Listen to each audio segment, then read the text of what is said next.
Radio Roja. Allah berfirman dalam surah Al-Qamar 49, Inna kulla syai'in khalaqnahu biqadarin. Sesungguhnya kami telah menciptakan seluruh makhluk dengan takdir-takdir. Saksikanlah kajian Islam ilmiah di Roja TV dan Radio Roja.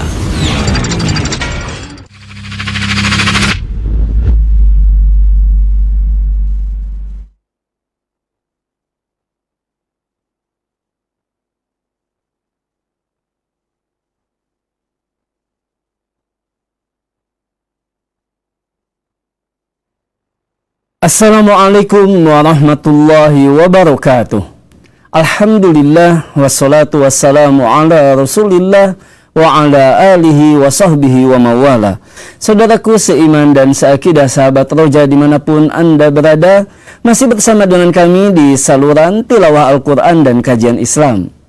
Dan kembali di kesempatan sore hari ini kita akan menyimak sebuah kajian ilmiah yang kami panjat luaskan kali ini dari Kabupaten Kuningan, tepatnya di Masjid Mu'id Marzuq Ar-Ruhaili di Komplek Kampus Mumtaz Islamic Boarding School di Desa Cihideng Hilir. Saudaraku seiman dan seakidah, kita akan kembali mengkaji kitab Mukhtasar Ma'arijul Qabul bersama Ustadz Abu Haidar As-Sundawi hafizahullah ta'ala. Dan kita akan mengambil tema kajian di kesempatan sore hari ini, yakni perselisihan di antara para sahabat Nabi Sallallahu Alaihi Wasallam. Dan sudah terhubung koneksi kami dengan Masjid Mu'id Marzuq Ar-Ruhaili di Kuningan. Dari studio kami sampaikan selamat menyimak. Kepada Ustadz, falyatafaddal mashkura. Bismillahirrahmanirrahim. Assalamualaikum warahmatullahi wabarakatuh. Alhamdulillahilladzi hadana li hadza wa ma kunna linahtadiya laula an hadana Allah.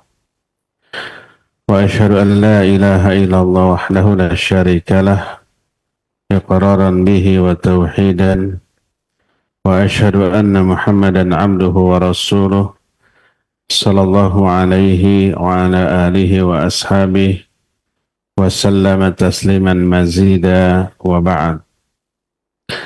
Ikhwati fillah, jamaah Masjid Mu'id Marzuq Ar-Ruhaili di Desa Cihideng, Kabupaten Kuningan, Jawa Barat, yang Allah muliakan. Para pendengar Radio Tarbiyah Sunnah Bandung, para pendengar Radio Roja di beberapa kota, dan radio-radio lain yang ikut gabung, para pemirsa Roja TV dan beberapa TV lain yang juga ikut menyiarkan kajian ini, juga para netizen melalui akun apapun, melalui akun manapun, di mana saja Anda berada. Kita kembali berjumpa dalam kajian rutin setiap Jumat sore. Sebenarnya biasanya tempatnya di Bandung, di Masjid Al-Ukhuwah, yang langsung disiarkan oleh TV dan Radio Roja. Tapi karena pekan ini saya ada safari dakwah ke daerah Majalengka, Kuningan, Sarang, Sabudirinana, jadi kajian yang disiarkan Roja dipindah ke Kuningan, tepatnya di Masjid Mu'id Marzuq Ar-Ruhaili di bawah pengelolaan Yayasan Mumtaz Islamic Boarding School. Dan yang hadir di sini selain para asatidzah, para guru, para pengajar, mungkin ada para kiainya, juga para jamaah, juga sebagian santri yang mukim atau yang belajar di sini. Karena ini pengajian rutin Roja, maka mohon maaf temanya tidak bisa milih ditentukan oleh penyelenggara, karena ini kajian kitab. Kitab yang kita kaji tentang akidah Judulnya Mukhtasar Ma'arijil Qabul, susunan Syekh Ali Al-Hakami, dan kajian kita sudah sampai pada Khulafaur Rasyidin. Dan sudah kita jelaskan 4 Khulafaur Rasyidin, dari mulai Abu Bakar, Umar, Utsman, dan terakhir Ali bin Abi Thalib radhiyallahu anhum ajmain. Nah, kita sudah terangkan di zaman pemerintahan Ali bin Abi Thalib muncul banyak fitnah yang berupa lahirnya banyak firqah yang menyimpang dari pemahaman yang benar, pemahaman para sahabat yang sudah Allah jamin kebenarannya dalam Al-Quran. Muncul beberapa manusia yang pemahamannya menyimpang dari pemahaman para sahabat. Yang pertama sudah kita jelaskan, Khawarij, atau yang disebut dengan Haruri.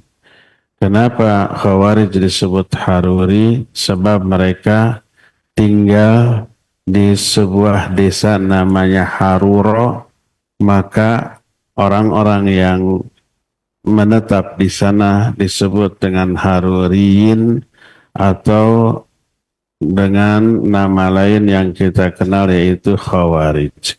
Inilah kelompok pertama, fitnah pertama yang muncul dalam sejarah Islam, yaitu munculnya Khawarij. Yang kedua, kelompok yang juga muncul adalah Rafidhah dan beberapa sektenya. Dulunya sebelum disebut Rafidhah, mereka disebut dengan sebutan Syiah. Adapun lafaz atau sebutan Rafidhah muncul di zaman Zaid bin Ali bin Husain bin Ali bin Abi Thalib. Husain, anaknya Ali bin Abi Thalib, memiliki anaknya dinamai Ali. Ali memiliki anak disebut atau dinamai Zaid. Zaid ini adalah cucunya Husain bin Ali. Ketika Zaid bin Ali ini ditanya tentang Abu Bakar dan Umar, satu, Abu Bakar dan Umar sudah meninggal. Maka Zaid bertarahum kepada Abu Bakar dan Umar dengan menyatakan rahimahumallah. Orang-orang yang bertanya ini mengingkari omongan itu, mengingkari doa rahmat dari Zaid bin Ali kepada Abu Bakar dan Umar. Apa kata Zaid? Rafadtumuni, kalian menentang aku. Maka sejak saat itu mereka disebut dengan sebutan Rafidhah karena penentangan mereka kepada Zaid. Adapun orang-orang yang tidak menentang Zaid tetap disebut dengan sebutan Syiah Zaidiyah karena dinisbatkan kepada Zaid bin Ali bin Husain, yang saat itu terbagilah orang Syiah menjadi dua. Pertama Rafidhah, yang kedua Zaidiyah. Dan sebelum mereka disebut sebutan Rafidhah, dulu mereka juga disebut dengan kelompok Khashabiyah. Kenapa? Karena mereka berkata, la nuqatilu bisayf illa ma imami ma'sum faqatalu bil khashab. Kami tidak akan berperang dengan pedang kecuali bersama imam yang maksum. Lalu mereka menggunakan kayu dalam bahasa Arabnya khashab. Maka mereka juga disebut dengan sebutan Khashabiyah. Oleh karena itulah, maka sejak saat itu orang-orang Syiah terbagi kepada beberapa sekte yang berbeda-beda. Adapun sekte Syiah yang paling terkenal adalah disebut sekte Sabaiyah. Mereka pengikut Abdullah bin Saba, orang Yahudi yang paling gulu kepada Ali bin Abi Thalib, paling buruk ucapannya, paling jelek akidah dan keyakinannya. Mereka lebih buruk daripada Yahudi dan Nasrani. Karena apa? Karena mereka meyakini di dalam diri Ali bin Abi Thalib itu memiliki hak uluhiyah, hak untuk disembah. Mereka meyakini Ali seperti keyakinan Nasrani terhadap Isa bin Maryam. Lalu oleh Ali bin Abi Thalib radhiyallahu an, mereka itu dibakar setelah dimintai tobat terlebih dahulu. Sebagaimana yang dijelaskan dalam hadis sahih riwayat Imam Bukhari, Imam Ahmad, Imam Abu Daud, At-Tirmidzi dan An-Nasai dari Ikrimah radhiyallahu an. Dan apa yang dikatakan oleh yang dilakukan oleh Ali bin Abi Thalib tersebut dijelaskan oleh Ikrimah, ata Ali radhiyallahu anhu bizanadiqah fa ahraqahum. Ali mendatangi kaum zindiq, orang-orang yang sesat, yang mengatakan Ali itu Tuhan yang harus disembah. Oleh Ali dibakar dengan api. Mati ya pasti matilah. Sampailah berita ini kepada Ibnu Abbas radhiyallahu anhuma. Apa kata Ibnu Abbas? Lau kuntu ana lam ahriqhum linnahi Rasul sallallahu alaihi wasallam la tu'adzibu bi'adzabillah. Wa laqataltuhum liqauli Rasul sallallahu alaihi wasallam man baddala dinahu faqtuluh.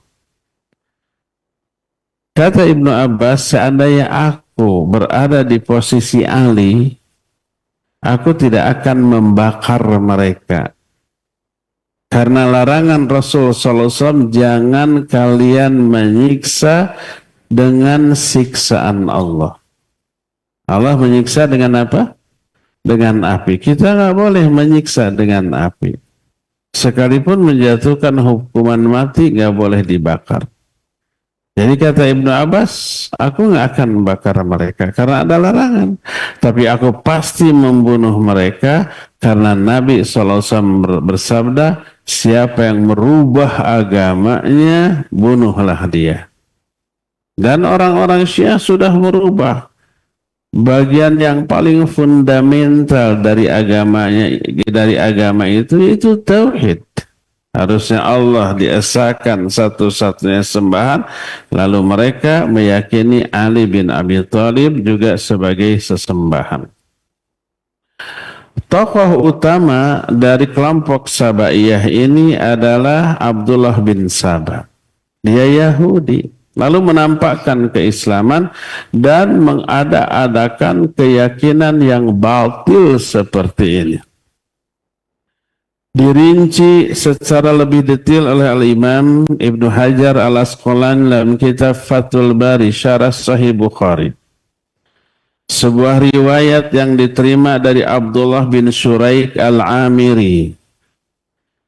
Dia berkata, qila li Ali radhiyallahu an, inna huna qauman ala babil masjid yaz'umuna annaka rabbuhum. Ada orang yang berkata kepada Ali, di sini ada orang-orang berkumpul di depan masjid. Mereka meyakini engkau Rabb mereka, ya Ali. Ali dianggap Rabb mereka. Pada ahum, oleh Ali dipanggil. Lalu ditanya, wailakum ma taqulun, celaka kalian. Apa yang kalian katakan? Qalu, mereka berkata, anta rabbuna wa khaliquna wa raziquna. Mereka berkata, engkau Rabb kami, pencipta kami, pemberi rizki kepada kami. Itu orang-orang ngomong begitu kepada Ali, bayangkan. Dan ini sekali lagi diterangkan oleh Imam Ibnu Hajar. Dinukil riwayatnya oleh Imam Ibnu Hajar dalam kitab Fathul Bari Syarah Sahih Bukhari. Apa kata Ali? Wailakum. Innama ana abdun mithlukum akulu ta'am kama ta'kulun wa ashrabu kama tashrabun. In ata'tullaha athabani insyaallah. Wa in asaituhu khasyitu ayyu'adzibani. Celaka kalian, aku ini manusia seperti kalian.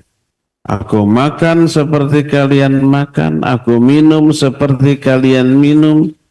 Kalau aku taat kepada Allah, Allah akan beri pahala kepadaku insyaallah. Kalau aku maksiat, aku khawatir Allah akan mengazabku. Fattaqullah warji'u. Bertakwalah kalian kepada Allah dan kembali kalian, taubat kalian. Fa'abau. Mereka enggan, tidak mau taubat, kekeh. Menganggap Ali sebagai sesembahannya, penciptanya, pemberi rizki kepada mereka, dan seterusnya. Falamma kanal ghad ghadau alaihi. Ketika keesokan harinya mereka datang lagi. Terus berkata, qad wallahi raja'u fayaquluna dzalikal kalam. Demi Allah mereka datang kembali dan berkata seperti perkataan kemarin. Apa kata Ali bin Abi Thalib? Adkhilhum. Masukkan mereka. Kemudian nasihati lagi. Enggak mau lagi. Pada hari ketiganya sudah 3 kali ini Ali mengancam. Kata Ali, la in qultum dzalik la aqtulannakum bi akhbathi qitlah fa abau illa dzalik. Kalau kalian tetap bersikap begitu, berkata demikian, tetap menganggap aku Rabb kalian, pencipta kalian, pemberi rizki kalian, aku bunuh kalian dengan seburuk-buruk cara membunuh. Mereka kekeh, ngeyel di atas kesesatannya. Apa yang dilakukan oleh Ali? Ali radhiyallahu an menyuruh orang-orang untuk membuat parit. Lalu parit itu diisi oleh kayu bakar, lalu dibakar oleh api. Lalu berkata Ali bin Abi Thalib, inni tarihukum fiha au tarji'u. Kalian akan aku masukkan ke dalam api ini atau kalian tobat kembali. Fa abau ayyarji'u. Mereka enggak mau tobat, enggak mau kembali, ngeyel di atas kesesatannya, maka akhirnya mereka dimasukkan ke dalam api dan dibakar. Nah, itulah yang kemudian terdengar oleh Ibnu Abbas. Ibnu Abbas menyatakan, kalau aku di posisi Ali, aku tidak akan membakar mereka karena ada larangan, tapi aku tetap akan membunuh mereka karena Nabi SAW menyatakan, man baddala dinahu faqtulu.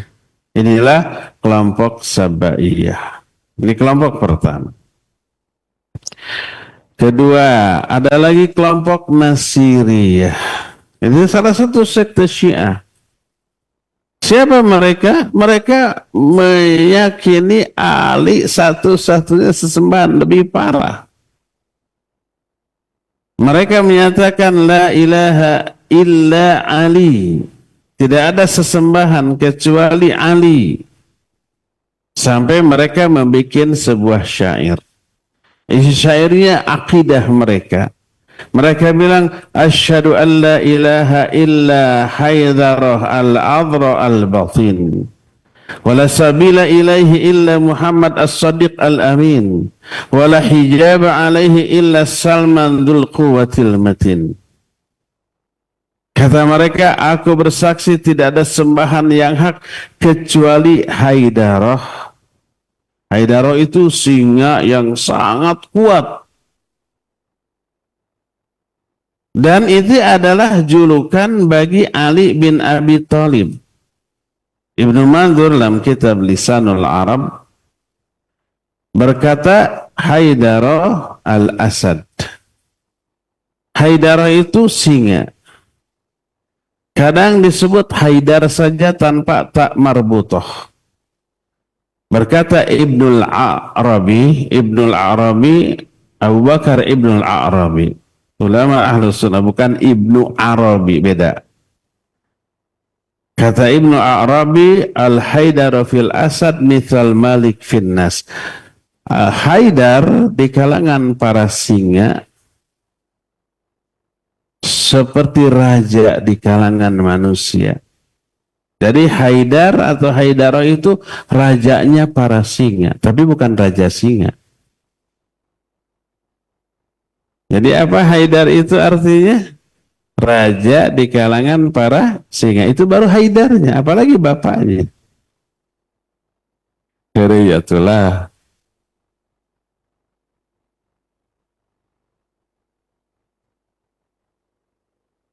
Abul Abbas menyatakan kepada Ali, annalladhi kata Abul Abbas, annalladhi samaituni ummi samatni ummi Haidarah. Akulah yang orang yang oleh ibuku disebut dengan sebutan Haidarah. Lalu dari sana tersebarlah Ali dengan sebutan Haidarah. Makanya kaum Nasiriyah yang menuhankan Ali menyatakan asyhadu an la ilaha illal Haidarah al-adra al-batin. Aku bersaksi bahwa tidak ada sembahan yang hak kecuali Haidarah. Haidarah itu Ali al-adra. Mana al-adra? Al-afsah, orang yang paling fasih. Al-batin, orang yang besar perutnya. Wala sabila ilaihi illa Muhammadus Shadiqul Amin. Tidak ada jalan untuk bisa sampai kepada Haidarah atau kepada Ali kecuali melalui Muhammad yang shadiq, yang amin, yang terpercaya. Jadi Nabi Muhammad ini sallallahu alaihi wasallam wasilah untuk bisa menyembah Ali. Itu kata Nasiriyah. Wala hijab alai illa Salman dhi quwwatil matin, dan tidak ada penghalang untuk bisa ke Ali kecuali melalui Salman dzul quwwatil matin. Dipuji Salman sebagai orang yang memiliki kekuatan yang sangat dahsyat. Ini kelompok Syiah yang kedua. Pertama Sabaiyah, yang kedua Nasiriyah. Ketiga, wa minhum may yadda'i fihi risalah wa anna Jibril khanaha fanazala biha ala Muhammadin sallallahu alaihi wasallam. Ada lagi kelompok Syiah yang mengklaim, mengaku risalah ini harusnya diturunkan kepada Ali, tapi malaikat Jibril khianat, malah disampaikan kepada Nabi Muhammad sallallahu alaihi wasallam. Bayangkan, malaikat Jibril oleh Allah disebut Ar-Ruhul Amin, ruh yang terpercaya. Terpercaya itu tidak khianat. Amanah itu lawan dari khianat.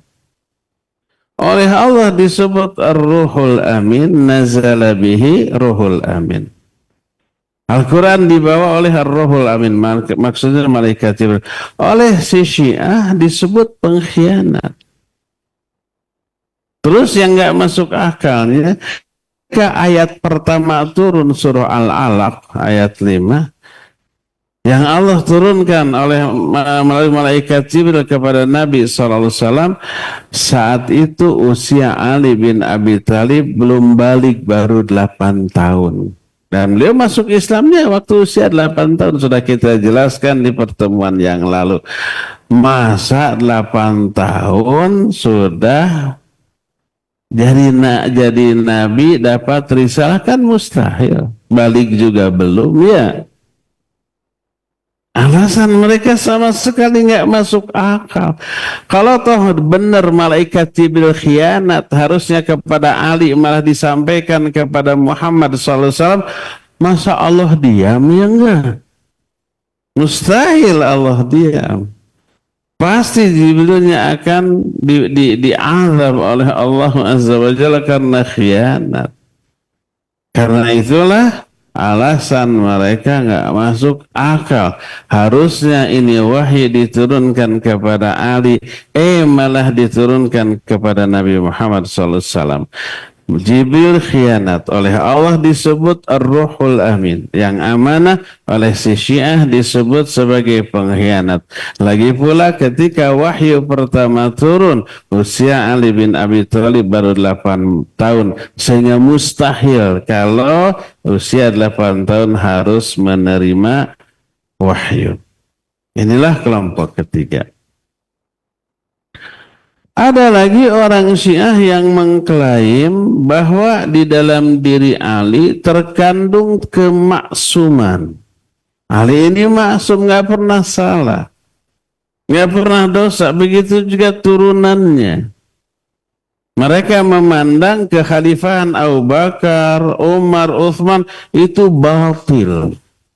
Mereka mencela Abu Bakar, Umar, Uthman, mencela para sahabat seperti Thalha, seperti Zubair, bahkan Aisyah radhiyallahu anha, dan menuduh Aisyah dengan tuduhan persis seperti Abdullah bin Ubay bin Salul. Menuduh Aisyah ibunda ummahatul mukminin dengan tuduhan zina wal iyadzu billah. Di kalangan orang Syiah ada yang seperti itu. Ada lagi di kalangan orang Syiah yang mengklaim bahwa Ali tidak mati, tapi diangkat ke langit sebagaimana Isa diangkat ke langit, dan kelak di akhir zaman bakal turun lagi. Mereka disebut dengan sebutan kelompok Roj'ah. Roj'ah itu artinya kembali. Nanti Ali akan kembali.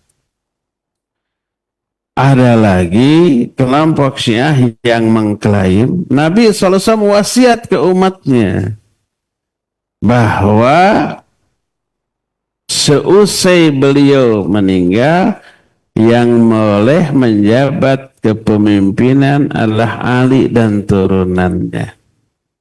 Tapi kemudian para sahabat menyembunyikan wasiat ini secara sepakat, makanya dikafirkanlah para sahabat, kecuali hanya beberapa orang. Dan banyak lagi, dan yang paling ringan kebid'ahannya di kalangan Syiah adalah Zaidiyah, yaitu Zaid bin Ali bin Husain dan para pengikutnya. Mereka tidak mencela Abu Bakar, Umar, dan tidak mencela Abu Bakar, Umar, juga tidak mencela Aisyah, tidak mencela para sahabat. Cuma mereka lebih mengutamakan Ali dalam kekhalifahan daripada Abu Bakar, Umar, dan yang lain-lain. Lalu mereka itu tidak berkomentar baik ataupun buruk terhadap Utsman. Tapi mereka mencela Muawiyah bin Abi Sufyan radhiyallahu anhuma. Nah, inilah beberapa sekte orang-orang Syiah. Ada beberapa ya. Itulah kelompok kedua yang menyimpang yang muncul di zaman Ali bin Abi Thalib. Pertama Khawarij, yang keduanya adalah Syiah dengan sekte-sektenya. Lalu muncul sebelum itu sebuah peperangan yang dahsyat antara dua kelompok besar kalangan para sahabat. Siapakah yang bertikai sampai terjadinya peperangan? Kita tahu kelompok Ali dan Muawiyah radhiyallahu anhuma. Dan dari perpecahan dan fitnah ini sampai 10.000 kaum muslimin berguguran di medan perang. Ada beberapa peperangan yang terjadi dan nanti dianalisa oleh para ulama. Pertama adalah perang Jamal. Ini murni perbuatan Abdullah bin Saba, bukan keinginan Ali bin Abi Thalib, Talha, Zubair atau Ummul Mukminin. Peperangan ini terjadi antara Ali di satu pihak dan Talha, Zubair dan Aisyah di pihak lain. Dan terjadinya peperangan ini rekayasa Abdullah bin Saba dan kalangan munafikin.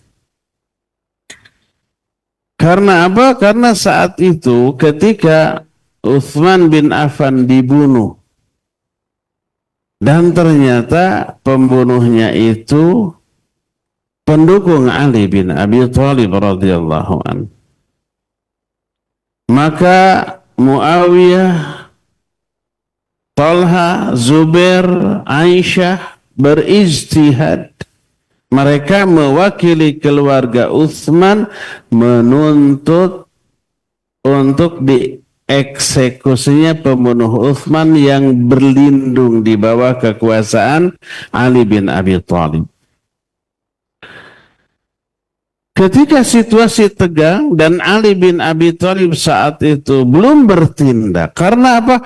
Karena sedang timbul gejolak yang harus diredam terlebih dahulu. Rencananya nanti setelah diredamnya masalah ini, barulah nanti pembunuh Ali bin Abi Thalib, pembunuh Utsman ini akan diadili. Tapi apa yang terjadi pada waktu dini hari, para sahabat sedang tertidur. Tiba-tiba ada segerombolan orang menyerbu mereka dan menyuarakan menuntut darah Utsman yang pernah tertumpah, bermaksud membunuh Ali bin Abi Thalib. Karena hal ini para sahabat baru bangun tidur, masih lulungu, kata orang Kuningan mah. Lulungu itu masih apa? Kesadarannya belum pulih benar, sudah langsung ada serbuan dengan diprovokasi seperti itu. Apa yang terjadi? Mereka tidak banyak berpikir, langsung mengambil untanya, langsung mengambil senjatanya, langsung menyabetkan pedangnya ke orang asing yang datang menyerang saat itu. Akhirnya terjadi peperangan besar sampai lebih dari 10.000 orang meninggal. Inna lillahi wa inna ilaihi rajiun. Nah, adapun yang menjadi hujjah bagi Ali bin Abi Thalib radhiyallahu an, karena darah Utsman yang tertumpah menurut kelompok Muawiyah dan kawan-kawannya itu harus dibayar, dalam arti ditegakkan hukum bagi para pembunuhnya. Dan orang-orang Sabaiyah adalah orang-orang yang paling takut kepada Ali bin Abi Thalib dibanding seluruh pihak yang lainnya. Akhirnya apa yang terjadi? Terjadilah peperangan seperti yang sudah terjadi dalam sejarah Islam. Ada lagi peperangan ahli Syam, disebutnya perang Siffin. Mereka ahli Syam, penduduk Syam bersama-sama Muawiyah radhiyallahu an. Muawiyah berijtihad. Mereka berhak menuntut darah Utsman. Muawiyah wakil dari keluarga Utsman. Pembunuhnya tentara yang bergabung ke Ali bin Abi Thalib radhiyallahu an. Maka ijtihadnya didasarkan kepada ilmu. Adapun Ali bin Abi Thalib berijtihad dan ijtihadnya benar menurut analisa para ulama. Ali menyatakan ingin menyatukan dulu persatuan di antara kaum muslimin agar fitnah ini reda. Setelah reda, beliau baru mau menegakkan hukum kepada para pembunuh Utsman. Dan Ali radhiyallahu an orang yang paling mengetahui tentang isi kitab Allah Azza wa Jalla daripada orang-orang yang menuntut pembunuhan darah Utsman. Penduduk negeri Syam yang diwakili oleh Muawiyah berijtihad, ijtihadnya salah, keliru, dan dapat 1 pahala. Ali bin Abi Thalib berijtihad, mereka harus diperangi karena bughd. Allah menyatakan, wa in ta'ifatani minal mu'minina qatatalu fa aslihu bainahuma fa in baghat ihdahuma 'alal ukhra faqatilul lati tabghi hatta tafi'a ila amrillah. Jadi islah dulu, kalau setelah islah itu mereka tetap memberontak, perangi. Ini ayat dilaksanakan oleh Ali bin Abi Thalib radhiyallahu an. Oleh karena itulah maka para penduduk, para pahlawan Badar yang saat itu masih hidup, mereka seluruhnya berada di barisan Ali bin Abi Thalib. Termasuk Ammar bin Yasir radhiyallahu anhuma saat itu bersama-sama Ali membela Ali memerangi Muawiyah. Dalam Sahih Bukhari dan Sahih Muslim, sebuah hadis dari Abu Sa'id Al-Khudri ketika Nabi dan para sahabat sedang membangun Masjid Nabawi. Kata Abu Sa'id, kunna nahmilu lubnah wa Ammar lubnatain. Fara'ahu an-nabiy sallallahu alaihi wasallam fayanfudu turab anhu fayaqul waiha Ammar taqtuluhu al-fi'atul baghiyah yad'uhum ila jannah wa yad'unahu ila an-nar. Saat itu kami sedang membangun masjid. Kami ngangkut 1 bata. Adapun Ammar bin Yasir sekali angkut 2 bata.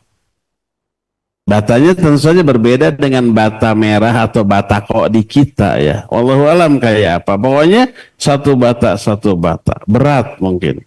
Ammar langsung 2 bata. Terlihat oleh Nabi SAW wajahnya berlumuran debu atau tanah atau pasir, lalu oleh Nabi SAW diusap, dibersihkan sambil berkata, kasihan Ammar, kelak dia akan dibunuh oleh kelompok pemberontak. Dia menyeru mengajak mereka ke surga, mereka mengajak Ammar ke neraka. Waktu Ammar masih hidup, Nabi masih hidup, nggak ada masalah. Nabi sudah memberitahukan apa yang kelak akan terjadi. Ammar akan dibunuh oleh kelompok pemberontak. Ammar ngajak mereka ke surga, mereka ngajak Ammar ke neraka. Apa kata Ammar? A'udzubillahi minal fitan. Aku berlindung kepada Allah dari fitnah-fitnah. Ternyata di kemudian hari Ammar ikut kepada Ali bin Abi Thalib memerangi Muawiyah dan dibunuh oleh penduduk Syam yang pro kepada Muawiyah.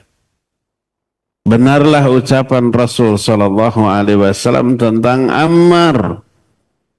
Ammar mengajak manusia kepada jamaah dan persatuan, mengajak agar mentaati imam yang sah yaitu Ali bin Abi Thalib, dan itu penyebab masuk surga. Akan tetapi penduduk Syam mengajak Ammar untuk bergabung kepada firqah mereka, menebar fitnah, dan ini menjadi penyebab mereka masuk ke dalam neraka. Dan ketika Ammar terbunuh, banyak sahabat yang pro kepada Ali bin Abi Thalib radhiyallahu anhu, banyak sahabat yang pro ke Muawiyah. Ingat kepada hadis ini. Oh, kelak Ammar bin Yasir akan dibunuh oleh kelompok pemberontak. Berarti mereka kelompok pemberontak ini. Akhirnya mereka berbondong-bondong beralih pro ke Ali bin Abi Thalib. Lihat, Mereka berpihak kemana sesuai dengan ilmu yang sampai kepada mereka. Awalnya mereka pro Muawiyah karena memang Muawiyah berhak menuntut darah Utsman. Berani memerangi Ali karena ijtihad, karena ilmu.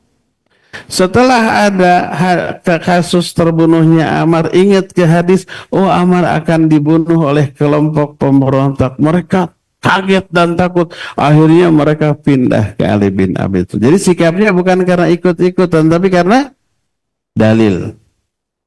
Bukan karena kepentingan dunia, tapi karena dalil. Melihat, ketika Muawiyah melihat ada beberapa sahabat yang ikut ke Ali karena hadis ini, Muawiyah kan juga mujtahid.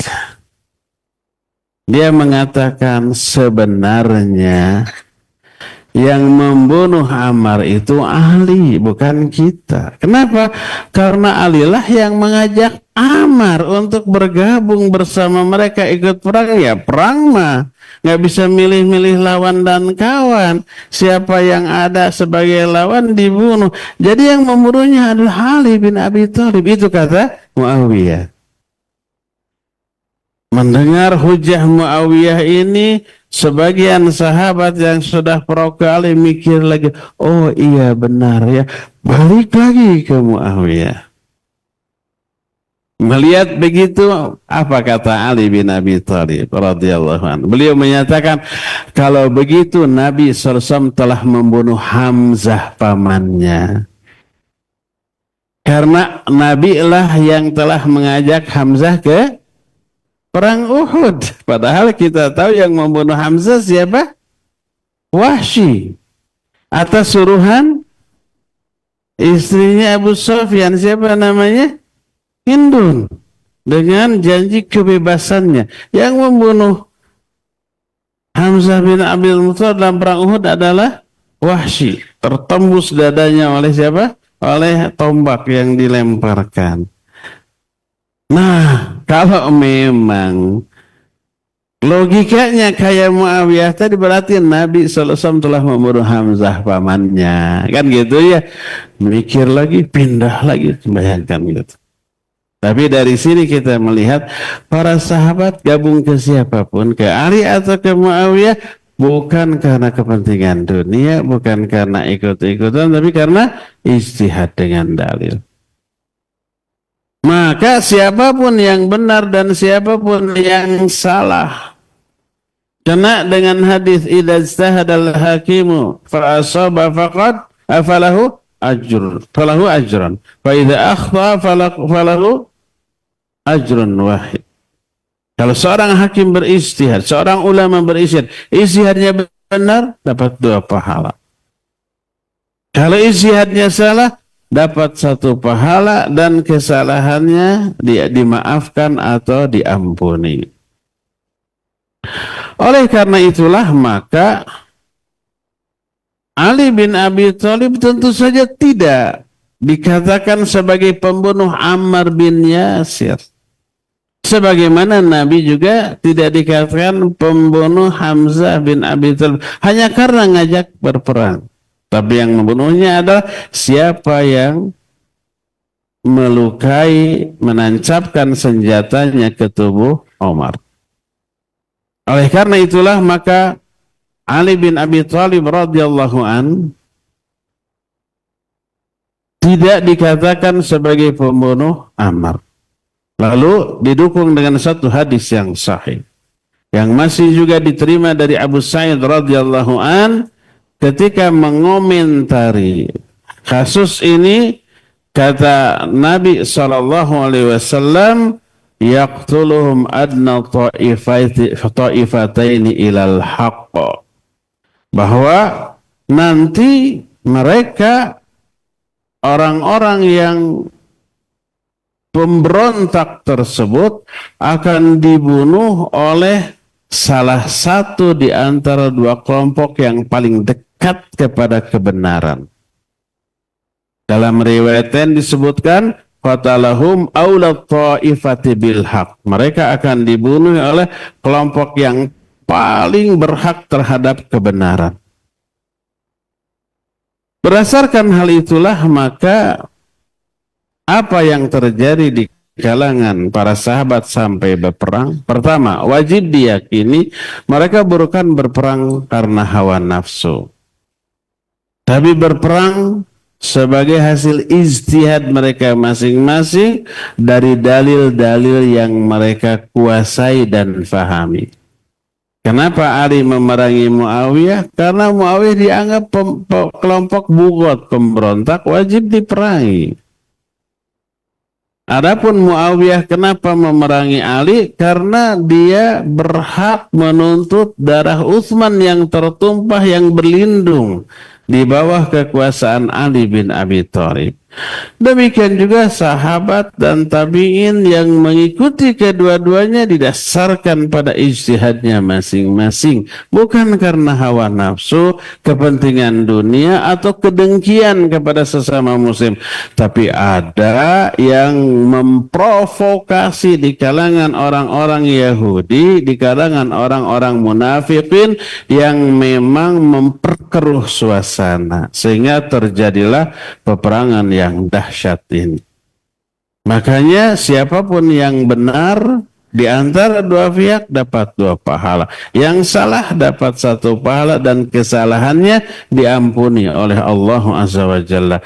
Karena itu tak boleh kita mencela kelompok manapun karena mereka mujtahid.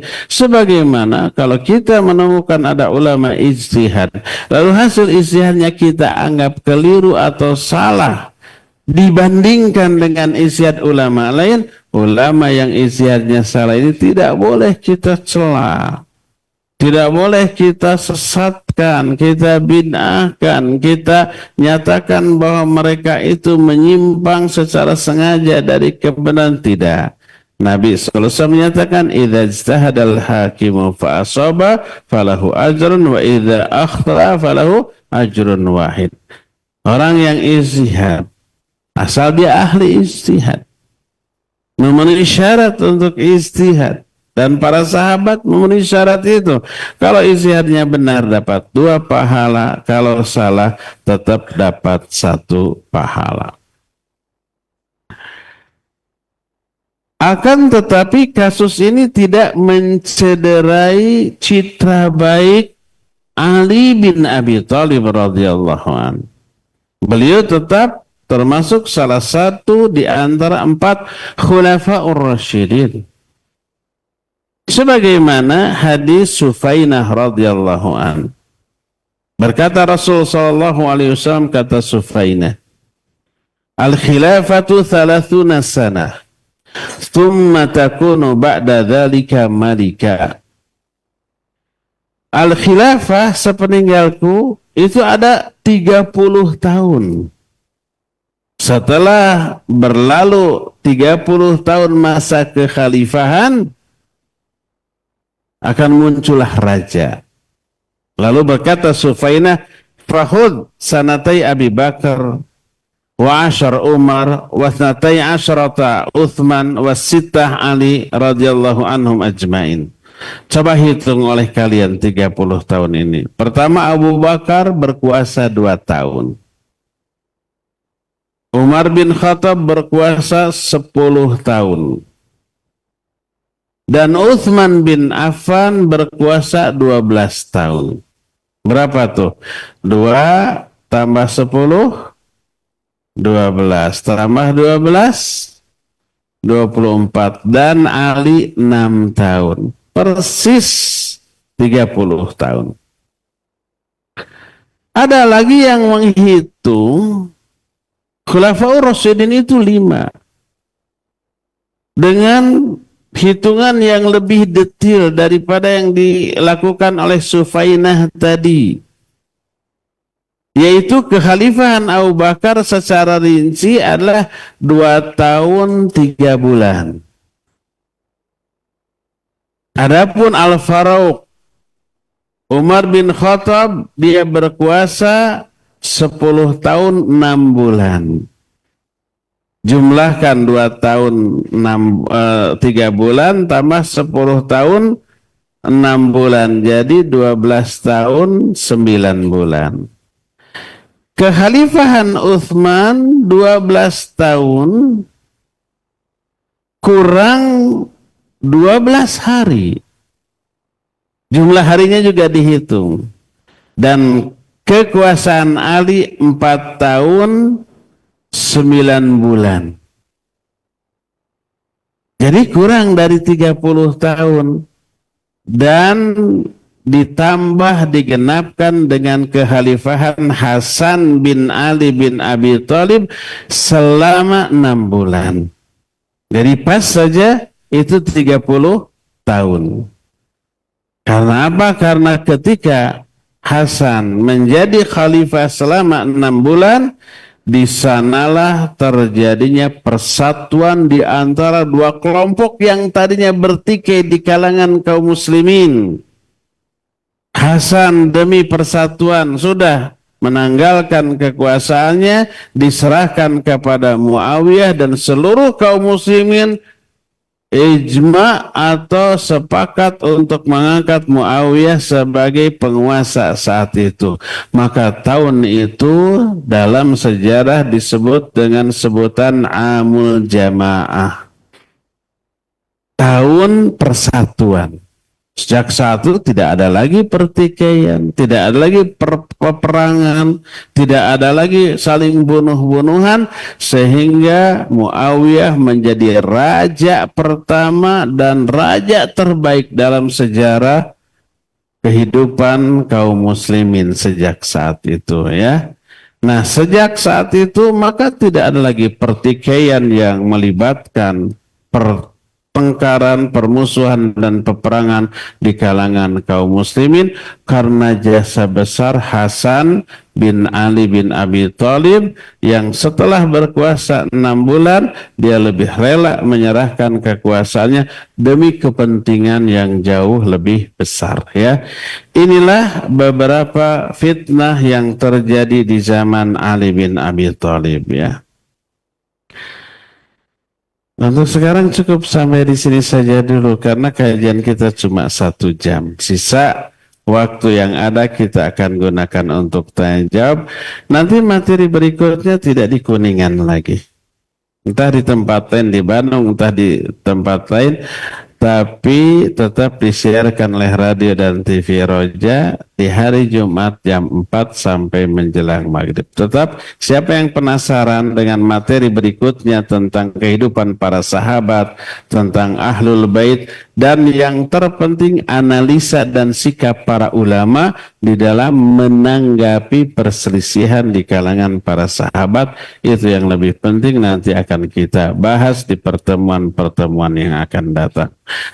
Nah, untuk tanya jawab sebagaimana biasa khusus bagi pendengar dan pemirsa Radio Roja dan TV Roja, tidak untuk jamaah di sini. Karena itulah maka pengaturan tanya jawab ini akan kita serahkan kepada Al-Akh Al-Fadhil Abu Lukman di studio Radio Roja Cilengsi. Silakan untuk memandu tanya jawab dengan pendengar dan pemirsa. Wa sallallahu ala nabiyina Muhammadin wa ala alihi wa ashabihi wassalam. Silakan Abu Lukman. Jazakallahu khairan kami sampaikan kepada Ustadz Abu Haidar As-Sundawi hafizahullah ta'ala yang telah membimbing kita dari kajian sore hari ini langsung dari Kuningan, dari pembahasan Mukhtasar Ma'arijul Qabul. Dan untuk berikutnya sahabat Roja dimanapun Anda berada, kami undang Anda untuk berpartisipasi dalam sesi tanya jawab. Anda dapat mengirimkan pertanyaan melalui pesan WhatsApp di nomor 081 989 6543 atau melalui line telepon di nomor 021 823 6543. Baik Ustaz, kita angkat pertanyaan pertama dari Abu Abdurrahman di Pondok Kelapa Jaktim, sekaligus juga dengan hamba Allah di Sumatera Selatan. Pertanyaannya kurang lebih senada Ustadz, yakni bagaimana dengan sebagian orang yang mengaku sebagai ahlu sunnah tapi menyebut Ali radhiyallahu anhu sebagai imam, sedangkan Abu Bakar, Utsman dan Umar tidak disebut sebagai imam. Apakah ini diperbolehkan Ustadz? Jazakallahu khairan, mohon penjelasannya. Tafadhol Ustadz. Baik, barakallahu fiik. Ada orang ngaku ahlus sunnah, Tapi Ahlus Sunnah di sini mananya beda. Ahlus Sunnah ditujukan kepada orang selain Syiah. Ini Syiah, selain Syiah Ahlus Sunnah. Mungkin itu maknanya, ya. Terus di kalangan Ahlus Sunnah terbagi lagi menjadi ada Al-Maturidiyah, Asy'ariyah, Mu'tazilah, termasuk apa yang kita kenal dengan sebutan-sebutan Qadariyah, Jabriyah, dan itu orang yang bukan Syiah. Di kalangan orang yang aku Ahlus Sunnah ada menyebut Ali dengan sebutan Imam Ali. Tadi ragukan lagi, beliau memang sebagai imam dalam arti imam kaum muslimin.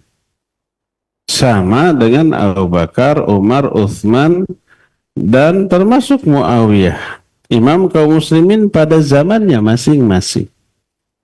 Itu pertama. Tapi ketika mereka hanya menyebut imam kepada Ali, tidak pernah menyebut imam kepada Abu Bakar, Umar, Utsman, Muawiyah, dan yang lain-lainnya, berarti maksud imam di sana bukan imam sebagai pemimpin seluruh kaum muslimin pada zaman. Dikhawatirkan dia terkontaminasi oleh pemahaman Syiah bahwa yang berhak menjadi imam adalah turunan Nabi sallallahu alaihi wasallam dari garis Ali bin Abi Thalib radhiyallahu anhu.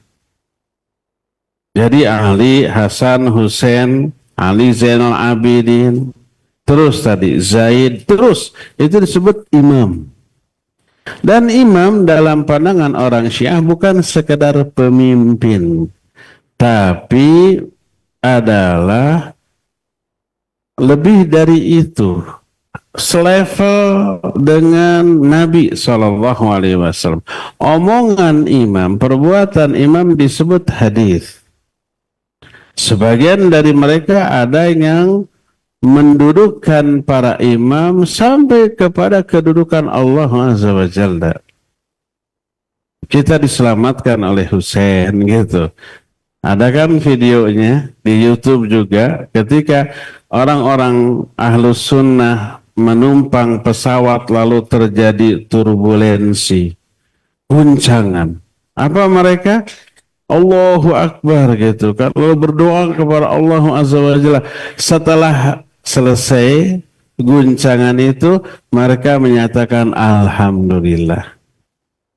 Tapi ketika orang-orang Syiah, ahlakahumullah, naik pesawat, terjadi turbulensi, guncangan, apa yang ya Husain salimna, ya Husain salimna. Husain bukan kepada Allah Azza wa Jalla. Menunjukkan doa mereka tujukan bukan kepada Allah, tapi kepada para imam.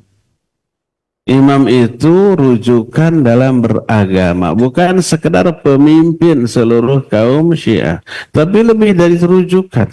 Ucapannya, perbuatannya itu dianggap hadis. Ini perbedaan definisi hadis menurut Ahlus Sunnah dan menurut orang Syiah. Kalau Ahlus Sunnah, hadis itu kullu ma udifa ila Nabi sallallahu alaihi wasallam qaulan aw fi'lan aw taqriran. Segala sesuatu yang disandarkan kepada Nabi sallallahu alaihi wasallam, baik ucapan, perbuatan ataupun ketetapan, itu hadis. Kalau mereka makna hadis adalah kullu ma udifa ilal a'immah. Segala sesuatu yang disandarkan kepada imam-imam. Makanya karena kriteria hadisnya berbeda, sumber hadisnya berbeda, Qur'annya juga berbeda, ini bukan agama yang sama, beda agama. Syiah menyembahnya kepada para imam. Quran kata mereka yang sekarang ini palsu, yang benar mushaf Fatimiyah, tapi masih gaib dibawa oleh Imam Al-Muntadhar. Tebalnya 3 kali lipat daripada Quran yang sekarang. Dan Quran mushaf Fatimiyah, satu huruf pun tidak ada yang sama dengan Quran yang dipegang oleh kaum muslimin sekarang. Berarti bukan bahasa Arab artinya. Tidak ada yang sama satu huruf pun berarti tidak ada huruf alif sampai iya. Itu bukan bahasa Arab itu. Tapi kata mereka selama Quran yang gaib belum datang, sementara boleh pakai Quran ini dulu. Makanya di Iran di kelompok Syiah Qurannya masih sama ini. Makanya ada orang bohong kalau Syiah menyatakan punya Quran baru. Saya pernah ke Iran lihat Qurannya sama. Iya, tapi dalam keyakinan mereka loh, ini palsu loh. Nanti yang asli masih gaib, nanti keluar bersama Imam Mahdi Al-Muntadhar kata mereka. Ya, oleh karena itulah ini sudah Qurannya beda, hadisnya beda, yang disembahnya beda, itu beda agama ya. Oleh karena itulah maka ketika salah seorang Syekh Abu Bakar Al-Jabir Al-Jazairi dikatakan, apakah Syiah sudah murtad? Dibilang enggak, Syiah enggak pernah murtad. Karena mereka belum pernah Islam. Kecuali kalau ada seorang muslim sunni kemudian terpengaruh oleh orang Syiah, ya itu bisa murtad. Kalau keyakinannya seperti itu. Jadi orang yang menyatakan imam hanya kepada ahli saja. Abu Bakar, Umar, Uthman, Muawiyah dan yang tidak pernah disebut imam, dikhawatirkan imam yang dimaksud adalah imam versi Syiah yang menjadi rujukan utama dalam beragama, dan ini berbahaya. Wallahu a'lam bishawab. Silakan lagi Adir Abu Luqman. Jazakallahu khairan Ustaz atas penjelasannya, dan untuk berikutnya kita angkat pertanyaan melalui line telepon di 0218236543. Kami persilahkan. Halo, assalamualaikum Pak Ustadz. Waalaikumsalam warahmatullahi wabarakatuh. Dengan siapa di mana Bapak? Dengan Ismail di Bone, Sulawesi Selatan. Baik, silakan. Saya ingin bertanya, ini sering jadi perdebatan di kalangan Ahlus Sunnah wal Jamaah ini Pak Ustadz. Ini tentang masalah kunut dan sholat ba'diyah Jumat. Ada yang membolehkan sholat ba'diyah Jumat dan juga kunut subuh, dan ada yang membid'ahkan. Ini kata, maaf ya karena saya orang-orang awam, ini ada yang mengatakan barang siapa yang melaksanakan kunut subuh maka dia telah menjadi ahlul bid'ah. Tapi di sisi lain ada yang mengatakan barang siapa yang melaksanakan kunut subuh maka kunut subuh itu adalah sunnah. Demikian pula sholat ba'diyah Jumat. Jadi pertanyaan saya, bagaimana saya atau kami semua menyikapi hal ini? Apakah benar kunut subuh dan ba'diyah Jumat itu bid'ah atau sunnah? Jazakumullah khairan ya Ustaz. Assalamualaikum warahmatullahi wabarakatuh. Waalaikumsalam warahmatullahi wabarakatuh. Waalaikumsalam warahmatullahi wabarakatuh. Ya, barakallahu fiik. Ada satu jenis ibadah yang dianggap sunnah oleh sebagian, dianggap bid'ah oleh sebagian yang lain, itu banyak. Tidak hanya kunut subuh. Termasuk Sami Allahu liman hamidah Rabbana walakal hamdu. Ada yang sedekap, ada yang ke bawah. Kata yang sedekap ini sunnah. Kata yang ke bawah ini bid'ah. Salah satu yang menyatakan begini itu adalah bid'ah dhalalah, Syekh Muhammad Nasir Al-Albani rahimahullah, kitab salat sifat salat Nabi. Kemudian juga ada perbedaan antara turun ke sujud. Ada yang dua lutut dulu, ada yang dua tangan dulu. Ketika bangkit dari sujud menuju berdiri, ada yang ada duduk istirahat dulu, ada yang langsung. Semua itu ikhtilaf yang apa? Yang ma'ruf di kalangan para ulama. Termasuk kunut subuh, iya. Ada yang mensunahkan, ada. Siapa? Di antara Imam Syafi'i dan ulama-ulama Syafi'iyah yang lainnya. Mereka punya dalil untuk itu. Dalilnya adalah ketika ada 70 orang yang dibantai dari kalangan para sahabat, Nabi SAW sampai kunut nazilah. Sampai sebulan. Di setiap salat, duhur, asar, maghrib, isya, subuh. Setelah sebulan turun teguran. Akhirnya beliau berhenti. Menurut satu riwayat, illa fi salatil fajr kana yaqnutu hatta faraqad dunya. Kecuali salat subuh. Beliau tetap kunut sampai beliau meninggal dunia. Karena ada hadis ini Imam Syafi'i rahimahullah mensunahkan qunut subuh. Berdasarkan ijtihad yang dasarkan kepada hadis ini. Kalau ijtihad beliau benar, 2 pahalanya. Kalau salah, 1 pahalanya dan tidak berdosa dengan amalannya. Demikian juga ulama-ulama Syafi'iyah yang ijtihad pola fikirnya sama, mereka mau salah mau benar tidak berdosa. Tidak boleh dikatakan ahlul bid'ah. Ini kelompok pertama. Kedua, menyatakan qunut subuh itu bid'ah. Bukan kata orang, kata sahabat. Seorang tabi'in bertanya ke ayahnya. Ayahnya ini seorang sahabat. Kata anaknya, jadi ini di zaman tabi'in yang qunut dengan yang tidak itu sudah ada. Anaknya nanya, ya abati, qad shalaita khalfa Rasulillahi sallallahu alaihi wasallam wa Abu Bakr wa Umar wa Uthman wa Ali. Afakanu yaqnutuna fi salatil fajr? Hai Bapak, engkau sudah salat di belakang Rasul sallallahu alaihi wasallam, Abu Bakar, Umar, Uthman, Ali. Dari Abu Bakar sampai ke Ali aja kan 30 tahun ya. Belum lagi di zaman Nabi. Sahabat ini sudah lebih dari 30 tahun sholat ketika Nabi masih ada, sholat di belakang Nabi. Nabi wafat, sholat di belakang Abu Bakar. Abu Bakar wafat, sholat di belakang Umar sampai Ali. Apa mereka, Nabi dan Khulafaur Rasyidin ini khunutnya waktu sholat subuh? Apa jawab bapannya? Ya bunaya hiya muhdatsatun fa inna kulla muhdatsatin bid'ah. Hai anakku, qunut itu sesuatu yang diada-adakan. Di zaman Nabi para Rasul enggak ada. Dan setiap yang diada-adakan adalah bid'ah. Yang mengatakan bid'ah ini sahabat. Dan hadis ini sahih. Hadis ini juga dikutip oleh Imam Ibnu Hajar al-Asqalani dalam kitab Bulughul Maram pas bab qunut. Padahal beliau seorang ulama Syafi'iyah. Hadis yang menyatakan qunut subuh itu benar itu hadis sahabat yang menyatakan, bukan ulama. Nah, makanya sebagian ulama seperti Imam Ahmad menyatakan qunut subuh itu bid'ah berdasarkan hadis ini. Yang bid'ahkan bukan ulama tapi sahabat. Loh, kenapa Imam Syafi'i menyatakan hadis ini, kata Syekh Waliullah Ad-Dahlawi, dijamin tidak sampai kepada Imam Syafi'i. Buktinya apa?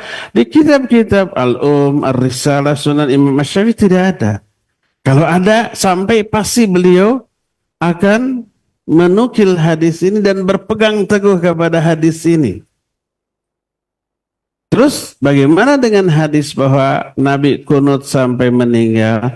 Ternyata setelah diteliti hadis tersebut dhaif. Lalu dijelaskan kedhaifannya oleh para ulama.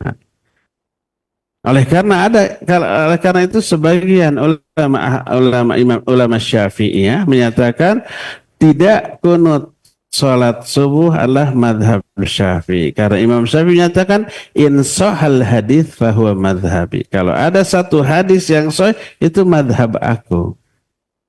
Dalam bagian lain menyatakan idza wajadtum hadisan sahihan yukhalifu qawli fatruk qawli. Kalau kamu menemukan satu hadis sahih bertolak belakang dengan ucapanku, tinggalkan ucapanku, ambil hadis yang sahih itu. Beliau menyatakan in sahal hadis fahuwa madhabi. Kalau ada hadis sahih maka itulah madhabku. Nah, di zaman Imam Syafi'i belum ada Imam Bukhari, Imam Muslim dan seterusnya, beda generasi. Generasi Imam Bukhari itu abad ke-4 Hijrah. Imam Syafi'i itu abad ke-2 dan ke-3 Hijrah. Imam Syafi'i lahir tahun 150, meninggal sekitar tahun 201 atau 203, khilaf para ulama. Nah, saat itu belum ada kitab-kitab hadis. Hadis masih menyebar di kepala para ulama, sehingga ada yang sampai ke satu hadis ke seorang ulama, tidak sampai ke ulama lain. Ini yang menyebabkan perbedaan pendapat. Maka kita maklumi, kalau Imam Syafi'i menyatakan qunut subuh tersebut sunnah berdasarkan hadis yang sampai, kita maklumi wajar dan tidak boleh dianggap salah, apalagi dituduh Imam Syafi'i ahlu bid'ah tuh, karena kunut. Karena kata hadis kunut subuh itu bid'ah. Enggak. Karena mungkin hadis ini belum sampai dan beliau beristihad sesuai dengan hadis yang sampai kepada beliau, ya. Walhasil kunut subuh perkara yang diikhtilafkan oleh para ulama. Bagaimana sikap kita? Pelajari dalil kedua-duanya, ambil yang menurut kita pendapatnya lebih kuat dan ihtiram. Ihtiram itu apa? Hormat kepada pendapat yang kita tidak ambil. Selama itu diikhtilafkan di kalangan para ulama, ya. Terus adakah sesungguhnya kita berpandangan setelah kita pelajari ternyata kunut subuh itu lebih kuat tidak dilakukan, lebih kuat yang membid'ahkan tadi. Lalu kita tidak kunut. Lalu kita bermakmum kepada imam yang kunut. Apa sikap kita? Wallahu a'lam. Ini juga pernah ditanyakan kepada para ulama, ya.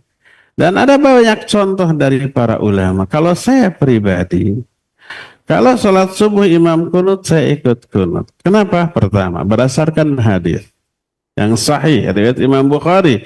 Nabi SAW menyatakan, innama ju'ilal imamu liyutamma bih. Imam hanyalah dijadikan untuk diikuti. Coba lihat syarah para ulama tentang hadis ini. Kita di Bandung ini pernah ada pengajian pembahasan kitab Bulughul Maram, mengambil syarah. 2 kita ambil syarahnya, Tawdihul Ahkam susunan Syekh Al-Bassam dan Fathul Jalil wal Ikram syarah Bulughul Maram susunan Syekh Al-Utsaimin. Ketika membahas hadis ini menyatakan hadis ini berlaku bagi imam dan makmum yang berbeda pendapat. Imam dijadikan untuk diikuti-ikuti. Walaupun menurut kita imam salah, tapi menurut imam benar. Umpamanya imam sami Allah liman hamidah ke sini, menurut kita itu bid'ah, kita ke bawah. Ketika imam jadi begini, kita ikuti. Kalau kita berpendapat begini, imam ke bawah, ke bawah. Kalau imam dua tangan dulu, kita 2 lutut dulu, ikuti imam 2 tangan dan seterusnya begitu. Itu pertama berdasarkan hadis innama ju'ilal imamu liyutamma bih. Ini dijelaskan oleh Syekh Al-Bassam, dijelaskan oleh Syekhul Islam Ibn Taimiyah rahimahullah seperti itu. Kedua, kata Syekh Al-Utsaimin rahimahullah, dalil yang paling kuat makmum harus ikut gerakan imam walaupun berbeda pendapat adalah ketika makmum masbuk. Umpamanya imam sudah rakaat kedua, makmum baru masuk. Imam kemudian ruku sujud rakaat kedua, kemudian imam tahiyat awal, ya. Kita yang masbuk baru rakaat pertama harusnya wajib berdiri lagi, kan? Berdiri ke rakaat kedua itu wajib. Tapi ketika berjamaah, kewajiban mengikuti imam lebih kuat. Ikut, duduk. Karena imam dijadikan untuk diikuti, duduk. Walaupun sebenarnya kita tidak boleh duduk. Karena baru rakaat pertama masuk ke rakaat kedua, kan? Tapi karena imam duduk tahiyat, wajib kita duduk. Nanti imam masuk rakaat ketiga, umpamanya sholat zuhur. Setelah rakaat ketiga, imam berdiri lagi menuju rakaat keempat. Kita baru rakaat kedua, kan? Harusnya kita apa? Tahiyat awal, tapi kewajiban mengikuti imam lebih kuat, wajib kita berdiri. Ketika rakaat keempat imam tahiyat, kita baru rakaat ketiga. Imam duduk, harusnya kan kita berdiri, wajib kita duduk. Kata Syekh Al-Utsaimin, itu hujah terkuat.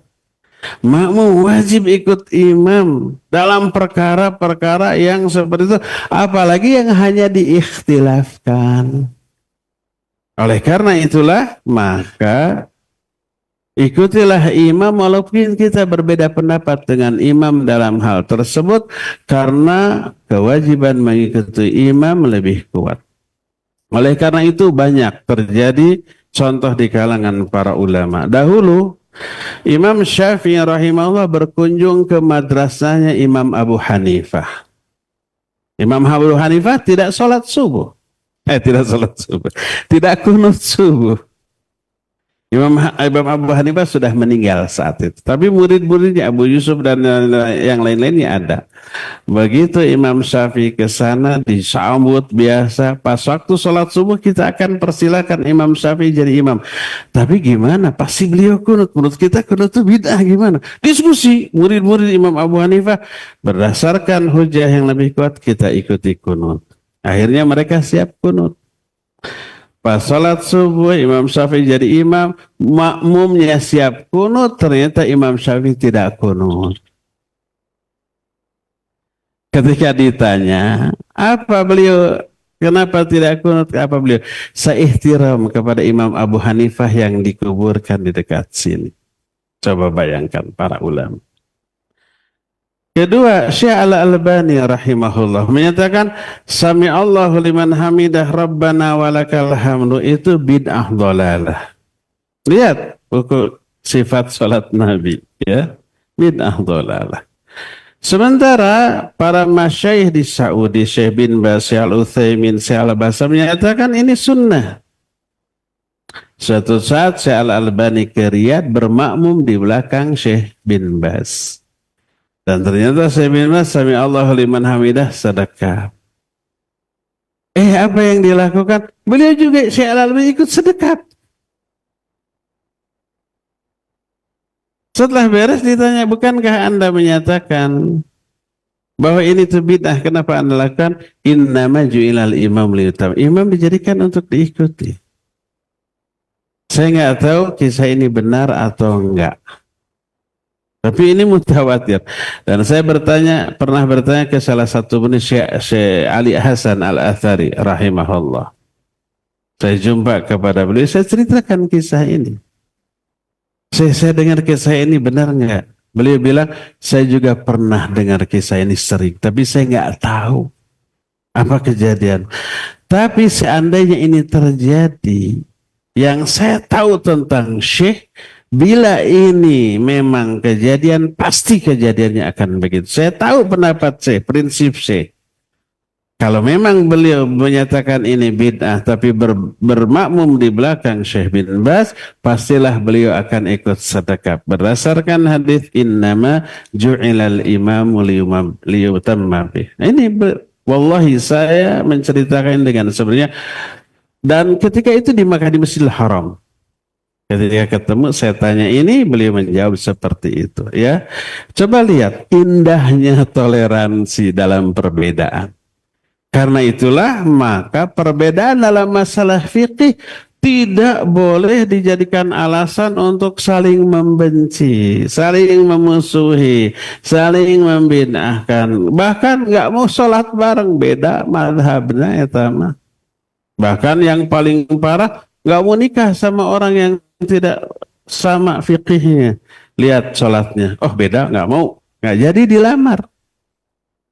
Ini kebangetan. Jadi walhasil kita pelajari secara ilmiah dalil dari kedua belah pihak, kita ambil pendapat yang menurut kita lebih kuat dan toleran kepada pendapat yang kita tidak ambil selama itu masalah yang diikhtilafkan di kalangan para ulama yang mu'tabar. Wallahu a'lam bissawab. Silakan yang terakhir Abu Lukman. Jazakallahu khairan Ustaz atas penjelasan dan nasihatnya. Semoga menjadi inspirasi bagi kita dan bisa kita ikuti Ustaz. Baik, untuk berikutnya Ustaz, pertanyaan terakhir dari pesan WhatsApp dari Ahmad Yusuf di Suryalaya, Tasikmalaya. Izin bertanya Ustaz, apakah pendukung Muawiyah dan pendukung sahabat Ali bila terbunuh, apakah bisa dikategorikan juga mati syahid Ustaz? Mohon nasihatnya, jazakallahu khairan. Lagi, bila terbunuh apa? Bila terbunuh dalam fitnah Ustaz, apakah matinya mati syahid? Baik, barakallahu fiik. Di kalangan pengikut Ali dan Muawiyah, motivasi orang, jangankan begitu, di zaman Nabi SAW jihad, motif orang berbeda-beda. Ada yang tulus, ada yang ikhlas. Ada yang tidak ikhlas. Sebenarnya Ada sahabat yang hebat perangnya, kata para sahabat, ini orang pasti ahli surga. Kata Nabi, enggak, ini di neraka. Dan terbukti di akhir hayatnya betul. Ya, itu di zaman Nabi. Apalagi di zaman para sahabat. Kita tidak bisa mentakyin, memvonis orang per orang. Tapi secara umum kita katakan, siapa yang terlibat dalam kasus itu atas dasar ijtihad yang tulus, berdasarkan ilmu yang diyakininya, dan dia memadai untuk ijtihad, lalu dia melibatkan diri dengan niat yang tulus lalu gugur, insya Allah syahid.